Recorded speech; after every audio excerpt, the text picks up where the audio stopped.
Right now, as you watch this, entire regions of Western Europe are burning at a scale that has never been recorded before. Not a single fire in a single forest somewhere remote. Hundreds of fires burning at once. 3 countries, 1 continent, all simultaneously, all out of control. Walls of flame taller than buildings are moving through towns that have stood for centuries and turning them into ash before anyone can stop them. Keep watching, because in the next few minutes you're going to understand exactly how bad this has become, why officials are now using words they have never used before, and what this means for the months still ahead. Let us start with Spain, because what has happened there this week is the kind of event that forces a government to treat its own capital region as a disaster zone. Spanish authorities have confirmed that fire activity around Madrid and the surrounding provinces has reached a level that civilian firefighting capacity alone cannot manage. That sentence alone should stop you. This is not some remote mountain village dealing with a brush fire.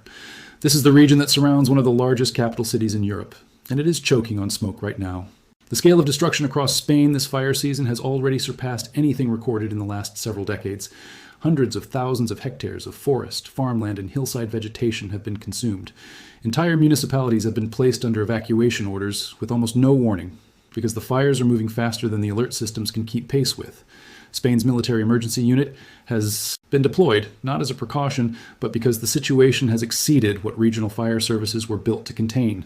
Thousands of personnel, hundreds of vehicles, and dozens of aircraft are being thrown at fires that continue to expand despite everything being thrown at them. Neighboring countries have sent reinforcements because Spain's own resources were stretched past their limit. And still, officials are describing the fires as beyond current containment capability. Multiple people have already lost their lives. Tens of thousands have been forced from their homes with only minutes to gather what they could carry. Spain's relationship with wildfire has changed dramatically over the last decade, and the pattern of where these fires are occurring is a big part of why this crisis feels so different from anything the country has dealt with before. For years, the most severe fire risk in Spain was concentrated along the southern coast and the drier interior provinces, areas that residents and emergency planners had grown accustomed to treating as high risk every summer. What is burning right now is happening in the central mountain landscape, surrounding the capital itself, terrain that people assumed was relatively protected because of its elevation and its distance from the hottest, driest parts of the country. The fact that fire of this magnitude is burning close enough to a major European capital that residents can see and smell the smoke from their windows represents a geographic expansion of risk that emergency planners are still scrambling to understand and adjust to in real time. The decision to hand command of the firefighting operation to the military rather than leaving it with civilian authorities is not a symbolic gesture. It is an operational necessity. Spain's military emergency unit exists specifically for catastrophic scenarios where civilian capacity has been overwhelmed and coordinated large-scale response across multiple agencies and jurisdictions becomes essential. Deploying that unit to a fire near the capital is the clearest signal the Spanish government could send, without saying it in so many words, that this is not an ordinary summer fire event. The unit brings capabilities that civilian fire services simply do not have. Access to under normal circumstances, including military-grade coordination systems, the authority to operate across regional and jurisdictional boundaries without the usual bureaucratic delays, and direct access to military aircraft and transport assets that civilian agencies cannot easily requisition on short notice. There is also a second major fire complex burning northeast of Madrid that has received far less international attention than it deserves, given the scale of what has already been lost. Tens of thousands of hectares of pine forest have burned in that region alone, forcing dozens of surrounding villages to evacuate with little warning. Pine forests in this part of Spain typically take somewhere between 40 and 60 years to return to anything resembling their pre-fire condition. That means the communities being evacuated right now will eventually return not to the landscape they left, but to a fundamentally altered one that will remain changed for the rest of their lifetimes, and likely for their children's lifetimes as well. Now, stay with me here, because what is unfolding in France is arguably even more staggering in scale. Fires burning through the forested regions of southwestern France have triggered what officials are now calling one of the largest peacetime evacuations in the country's modern history. Not wartime, peacetime. Hundreds of thousands of residents and vacationers have been ordered out of coastal towns, resort communities, and rural villages as fire fronts move through pine forest faster than emergency crews can build containment lines. The forest, at the heart of this crisis, is the largest man-made woodland in Western Europe, planted generations ago to stabilize the coastline, and it is now functioning as an enormous reservoir of fuel. Maritime pine, the dominant species across this landscape, is naturally resin-rich and highly flammable, and when fire reaches the canopy, it does not creep. It explodes from treetop to treetop across kilometers in a matter of hours. Emergency alerts have been pushed directly to phones across multiple communities, ordering immediate and urgent evacuation toward the nearest major city, where shelters are now completely overwhelmed with displaced residents who left with nothing but what they could grab on their way out the door in a matter of minutes. Families who evacuated have returned in some cases to find their homes reduced to blackened frames, entire streets unrecognizable, entire neighborhoods gone. France's government appealed for international assistance, and the response tells you everything about the scale of what is happening. Multiple European nations have sent firefighting crews, aircraft, and equipment because France's own emergency services, extensive as they are, could not manage this alone. Water-bombing aircraft, military cargo, planes dropping retardant, helicopters, and thousands of ground personnel are working around the clock, and officials are still warning that conditions could worsen again at any moment because the underlying drought and wind patterns driving these fires have not changed. The evacuation of the coastal resort communities specifically captures something important about the human reality of this crisis that raw statistics tend to flatten out. Many of these towns are not primarily year-round communities. They fill with tourists and seasonal residents during the summer months, meaning the evacuation orders issued this week displaced enormous numbers of people who did not know the local roads, who did not have vehicles capable of carrying everything they owned, and who found themselves navigating unfamiliar terrain the moment the emergency alert arrived on their phones. The shelters now packed with displaced residents in the nearest major cities represent the physical, on-the-ground reality of what it actually looks like when a peacetime evacuation of this magnitude has to function in real time, with almost no advance preparation and enormous numbers of people moving at once. The wine industry angle deserves far more development than most coverage has given it, because it connects this fire crisis to something that reaches well beyond the immediate human emergency. Wine from this region is not simply a cultural product tied to national identity. It is a globally traded commodity with enormous financial value, produced from vineyards where soil composition, drainage, temperature variation, and microclimate combine in ways that cannot be replicated anywhere else on Earth. You cannot relocate a centuries-old vineyard. The vines themselves, some planted generations ago, are rooted in specific plots of land cultivated for the exact purpose of producing wine with a very particular character, developed and refined over a very long period of time.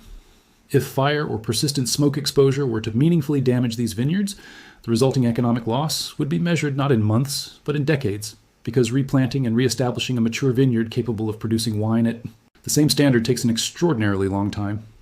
Industry experts trying to reassure the public this week have emphasized that the vines themselves have not yet been directly destroyed by flame, and that the grapes currently on those vines are not yet fully developed enough to have absorbed significant smoke taint.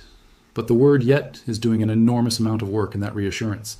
The fires are still actively burning. The smoke is still hanging over the region. The grapes are still on the vines, still developing, still vulnerable. The final outcome for this year's harvest across the region has not been determined.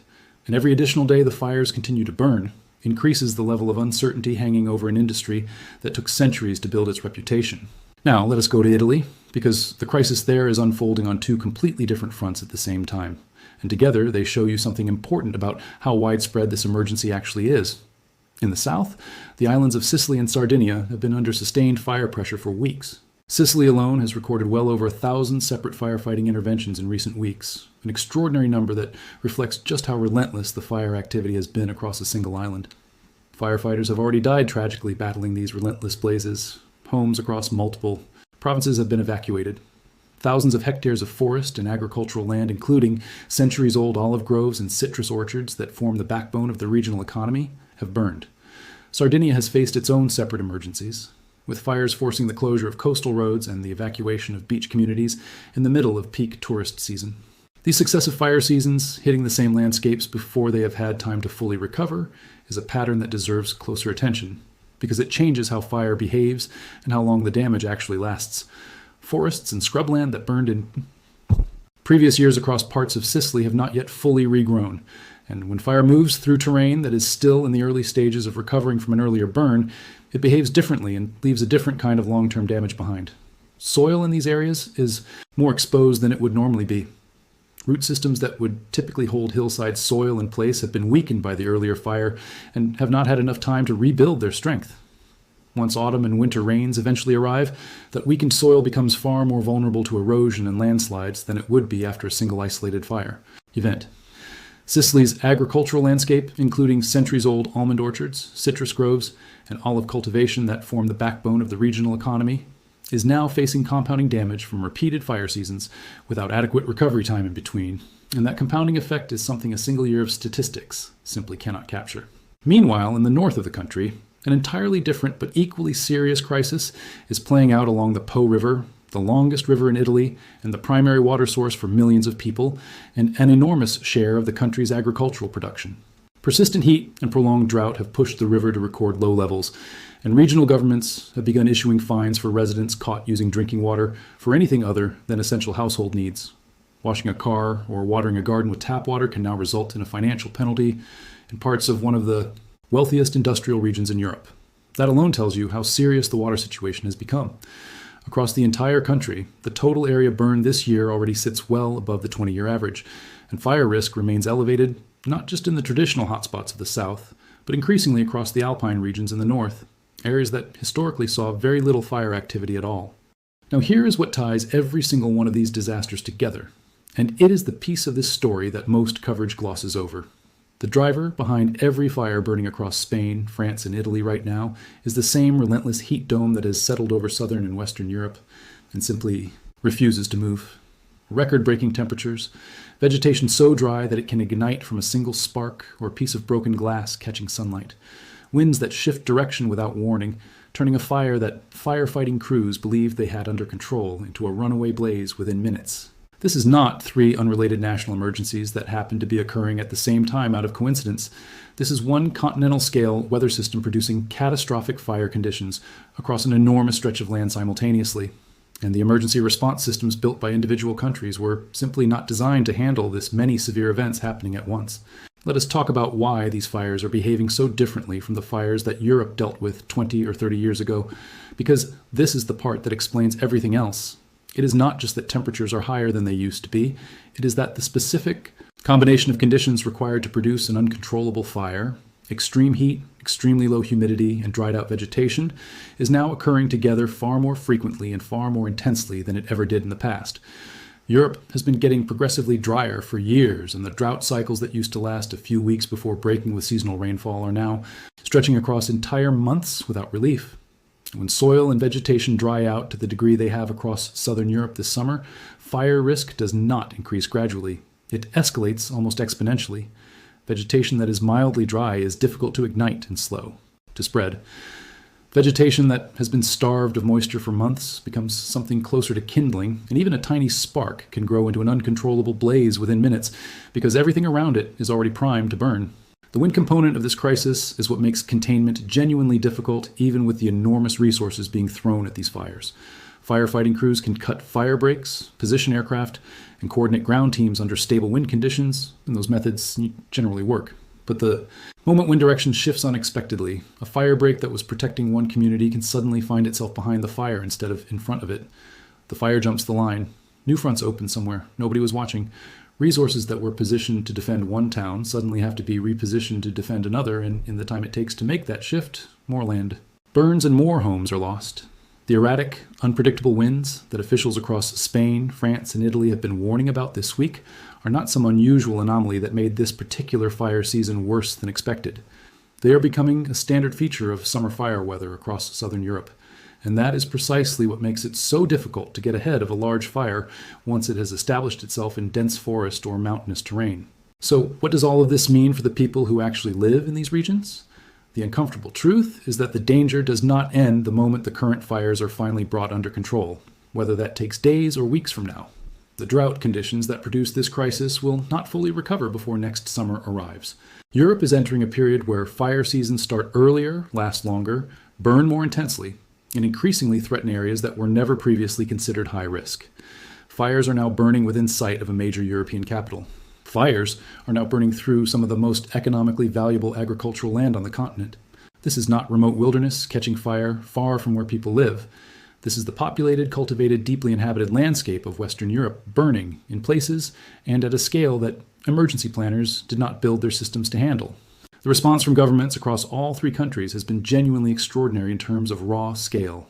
Military units activated, peacetime evacuations larger than anything seen outside of wartime. Multiple nations coordinating simultaneous fire crises across different regions at the same time. international mutual aid flowing between countries because no single nation has enough resources on its own to handle what is currently burning within its borders. All of that response is real, and it represents a genuine commitment of personnel, equipment, and money to an enormous and rapidly evolving problem. But nearly every official statement coming out of Madrid, out of Bordeaux, out of Rome this week includes the same underlying caveat. Full containment is not possible until the weather itself changes, and there is no clear sign that it is going to change anytime soon. Hundreds of thousands of people across these 3 countries did nothing wrong to end up in this situation. They did not build homes in reckless locations or ignore basic safety precautions. They lived in communities that had existed peacefully for generations, in landscapes that are now being fundamentally transformed by conditions entirely outside of their control. Towns that have never experienced a serious fire in living memory are burning for the first time. Forests that took centuries to mature are being destroyed within days, and there is no guarantee the fire season is anywhere close to finished. European emergency authorities have already warned that extreme wildfire danger could persist well into the coming weeks, meaning the numbers you are hearing right now are very likely not final. If you are currently in Spain, France, Italy, or anywhere else across southern Europe experiencing elevated fire risk, follow the instructions issued by local civil protection authorities immediately and without hesitation. Do not wait to see how the situation develops before deciding to leave. Evacuation orders are issued specifically because officials believe that remaining in place puts your life at immediate risk. And in this fire season in particular, several fires have moved faster than the evacuation orders meant to warn people about them. The residents who left the moment they were told to leave were the ones who had enough time to get out safely. The residents who waited to assess the situation for themselves were, in far too many cases, the ones who ultimately needed to be rescued under far more dangerous conditions. If you are watching this from somewhere far away and want to help in some meaningful way, consider donating to verified emergency response and disaster relief organizations that are actively working in the affected regions right now. The scale of destruction across Spain, France, and Italy means that recovery is going to take years, not weeks, and the need for continued support is going to far outlast the current news cycle covering this story. Europe is on fire right now, not as a metaphor, not as an exaggeration, but as a literal unfolding reality affecting hundreds of thousands of people across 3 separate countries simultaneously. Firefighters from across the continent are working through the night in conditions where breathing the air outside has become genuinely dangerous. Military aircraft are dropping retardant on landscapes that were peaceful tourist destinations just weeks ago. Government officials are standing in front of cameras and openly admitting, without hedging, that current fires exceed their capacity to fully contain. This is where things stand right now in this exact moment, and this story is very far from finished. Stay with it, because the coming days and weeks are almost certainly going to bring developments that reshape how we understand what has already become one of the most significant fire crises Europe has experienced in modern memory. And what happens next across Spain, France, and Italy will likely determine how this entire summer is remembered for years to come.